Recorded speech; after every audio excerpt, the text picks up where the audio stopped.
The Invisible Revolution: How Black Women Entrepreneurs Are Rebuilding America While America Isn't Looking Good. Evening, everyone. Welcome to my TED Talk. Today, I want to share with you a conversation that fundamentally altered my understanding of entrepreneurship, economic justice, and the untapped power of Black women in America's business landscape. I recently had the privilege of interviewing Aretha Hillman, a revolutionary researcher and advocate whose groundbreaking work has exposed both the extraordinary resilience and the systemic barriers facing Black women entrepreneurs today. Aretha isn't just documenting disparities, she's actively dismantling them, creating pathways for economic liberation that will impact generations to come. Her data driven advocacy has already influenced policy changes at major financial institutions and inspired thousands of Black women to pursue their entrepreneurial visions, despite seemingly insurmountable odds. When I sat down with Aretha, I expected insight. What I received was nothing short of an awakening. Let me share something that genuinely shocked me during our conversation. While Black women are incredibly active in entrepreneurship, making up 28% of all Black entrepreneurs in America, only 15% of these businesses report making a profit. Let that sink in for a moment. Despite showing remarkable initiative and drive, 85% of these businesses struggle to achieve financial sustainability. And here's another statistic that left me speechless. Women of color comprise just 39% of the female population in the United States, yet they account for an astonishing 89% of new women owned businesses launched every single day. This isn't just impressive, it's revolutionary. As Aretha explained to me, Black women aren't just building businesses, they're creating lifelines for themselves and their communities in a system that wasn't designed for their success. This insight fundamentally shifts how we should understand entrepreneurship among Black women, not just as a path to wealth creation, but often as a necessary response to economic exclusion. The conversation with Aretha revealed three critical insights that I believe everyone needs to understand about Black women entrepreneurs in America today. First, the funding gap isn't just a gap, it's a chasm. Women led businesses receive only 7% of global venture capital. And even when they do secure funding, the median amount is significantly lower, just $105,000 compared to $204,000 for businesses overall.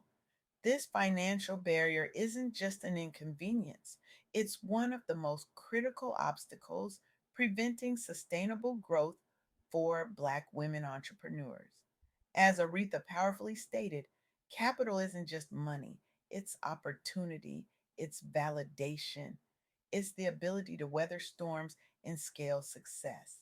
When we systematically underfund Black women, we're not just limiting their businesses, we're limiting America's economic potential. The second key insight concerns employment vulnerability. Recent data shows Black women lost 106,000 jobs in April 2025 alone, with their unemployment rate jumping from 5.1% to 6.1% in just 1 month. Compare that to the 3.3% unemployment rate for white women during the same period. This employment instability often pushes Black women toward entrepreneurship, not just as an opportunity, but as a necessity, creating additional pressure for success. When the traditional economy fails you repeatedly, Aretha noted, you don't just want to create your own business, you need to. But necessity entrepreneurship comes with its own unique challenges and pressures that opportunity entrepreneurship doesn't. The third insight is perhaps the most powerful: the untapped economic potential.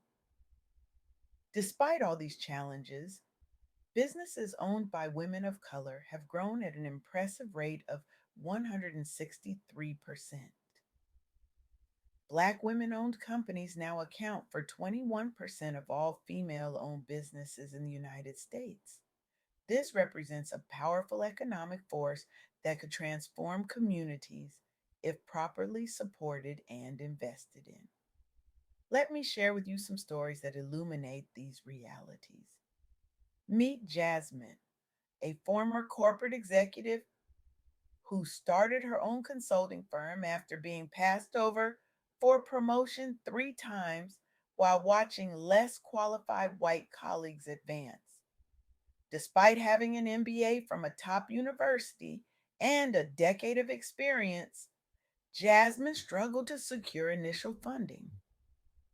Banks offered her terms that were substantially worse than those offered to her white male counterparts with similar credit profiles.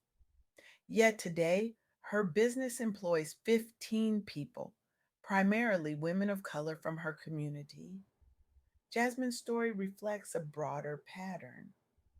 Black women entrepreneurs face significant barriers, including limited access to capital, with their businesses accounting for only $422.5 million dollars of the $1.9 trillion dollars generated by female owned companies.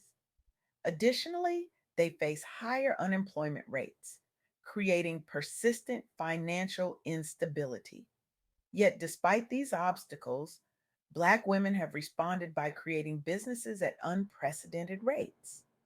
This entrepreneurial activity has contributed to that 163% growth rate for businesses owned by women of color, demonstrating remarkable resilience and determination. The surge in Black women's entrepreneurship comes against a backdrop of persistent employment discrimination.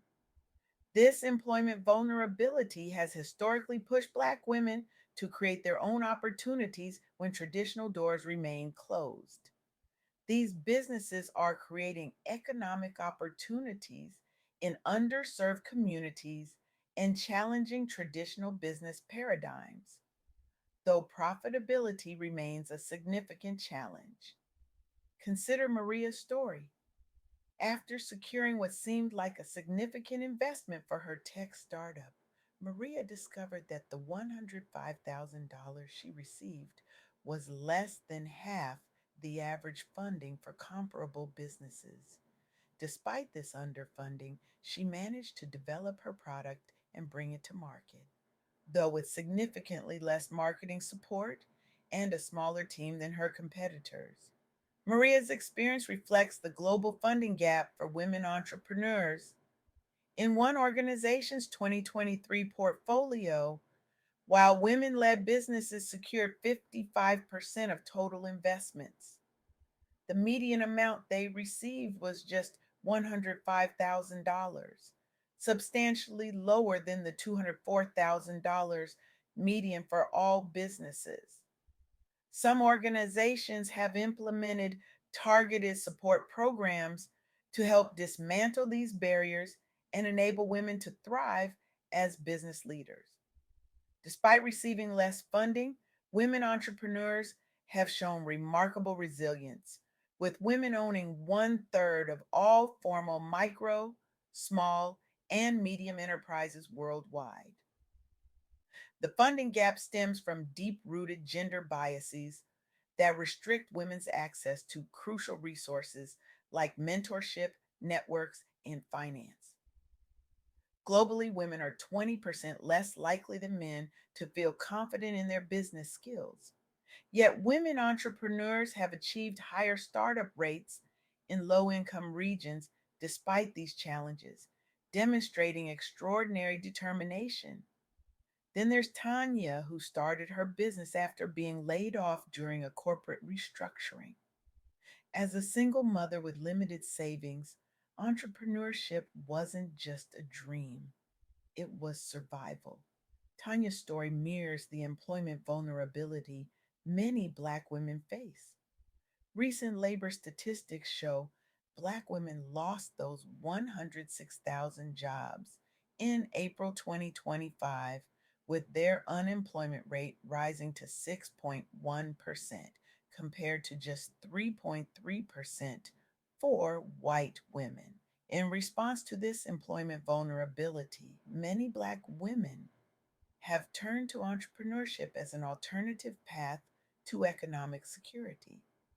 This push towards self employment has contributed to Black women accounting for 21% of all female owned companies in the United States. Black women have historically faced both racial and gender discrimination in employment, factors that contribute to their higher unemployment rates. This persistent discrimination has created a pattern where economic downturns disproportionately impact Black women. As I reflected on my conversation with Aretha, I was reminded of Maya Angelou's powerful words. You may encounter many defeats, but you must not be defeated. The story of Black women entrepreneurs in America is precisely this encountering defeat after defeat in systems not designed for their success, yet refusing to be defeated. What's particularly striking about these insights is how they challenge our conventional understanding of entrepreneurship. We often celebrate entrepreneurship as the ultimate expression of American individualism and meritocracy. But for many Black women, entrepreneurship isn't just about pursuing a dream, it's about creating economic security in a system that has consistently failed to provide it. As Aretha eloquently put it, when we talk about Black women entrepreneurs, we're not just talking about business, we're talking about resistance, resilience, and revolution. These women aren't just building companies, they're building alternative economic systems when the mainstream economy has excluded them. This perspective fundamentally shifts how we should approach supporting Black women entrepreneurs. It's not enough to offer the same generic business development resources and expect different results.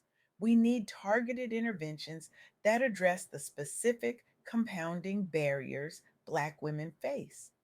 So, where do we go from here? This isn't just a question for Black women entrepreneurs, it's a question for all of us who claim to value innovation, economic growth, and equity. The data reveals both a crisis and an opportunity. The crisis is clear. Despite remarkable initiative and resilience, Black women entrepreneurs face systemic barriers that prevent most from achieving profitability.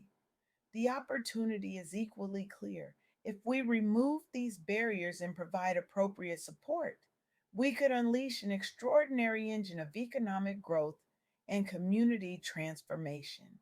I challenge you today to move beyond passive acknowledgement to active disruption of these inequities. If you're an investor, examine your portfolio. What percentage of your investments go to Black women led businesses? If you're a business leader, audit your supplier diversity. Are you actively seeking partnerships with Black women entrepreneurs? If you're a policymaker, are your economic development initiatives specifically addressing the unique barriers Black women face? This isn't about charity, it's about correcting market failures and unleashing untapped economic potential. It's about recognizing that the most overlooked entrepreneurs in America may actually be our greatest untapped resource for innovation and growth. As Aretha reminded me, the revolution won't just be televised, it will be monetized by Black women creating economic power on their own terms. The question isn't whether Black women will continue to build businesses despite the odds stacked against them. History has already answered that question with a resounding yes. The real question is whether the rest of us will finally recognize this invisible revolution happening right before our eyes and whether we'll have the courage to invest in it. The future of American entrepreneurship isn't just in Silicon Valley garages or Ivy League business incubators. It is in the hands of Black women who have been building something from nothing for generations. It's time we paid attention.